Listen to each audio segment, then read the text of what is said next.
దురదృష్టకర సంఘటనలు మనకి రీసెంట్గా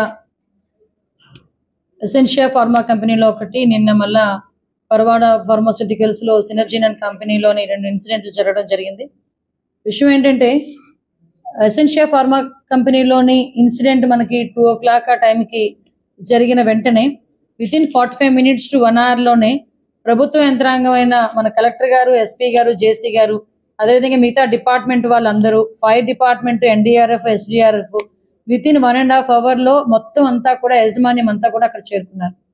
ఆ విషయం ప్రతి ఒక్కరికి కూడా తెలుసు. సుమారుగా అక్కడ జరిగింది చాలా అతి పెద్ద ప్రమాదం. ఆ ప్రమాదం నుంచి బయట కాపాడడానికి ఫైర్ డిపార్ట్మెంట్ వాళ్ళు కూడా ఇమీడియట్ గా రెస్పాండ్ అయ్యి దగ్గర 15 మందిని రెస్క్యూ ఆపరేషన్లో రక్షించడం కూడా జరిగింది. అది గనక ఇన్ టైంలో జరగకుండా ఉండుంటే ఇంకా మనకి మృతుల సంఖ్య పెరిగేది.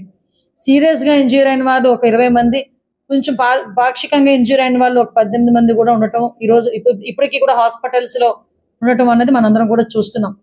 అంటే సుమారుగా 17 మంది చనిపోయిన తర్వాత అంతకు ముందే ఇమీడియట్ గా రెస్క్యూ ఆపరేషన్స్ లో కానీ, ఫైర్ ని కంట్రోల్ చేసే విషయంలోని కానీ ఎక్కడ కూడా కాంప్రమైజ్ అవ్వకుండా డిపార్ట్మెంట్ వాళ్ళందరూ కూడా దగ్గర మంటలు ఆర్పిన తర్వాత ఆ రెస్క్యూ ఆపరేషన్స్ అన్ని జరిగి ఏవైతే డెడ్ బాడీస్ ని బయటకు తీసుకొచ్చారో ఆ డెడ్ బాడీస్ అన్నిటినీ కూడా కన్సర్న్ ఇక్కడ కొంతమంది ఎన్టీఆర్ హాస్పిటల్ కి, కొన్ని కేజీహెచ్ కి తరలించి మిగతా వాళ్ళందరినీ కూడా ఇమీడియట్ గా ఎక్కడ హాస్పిటల్స్ ఉన్నాయో అన్నిటి దగ్గరికి పంపించడం జరిగింది.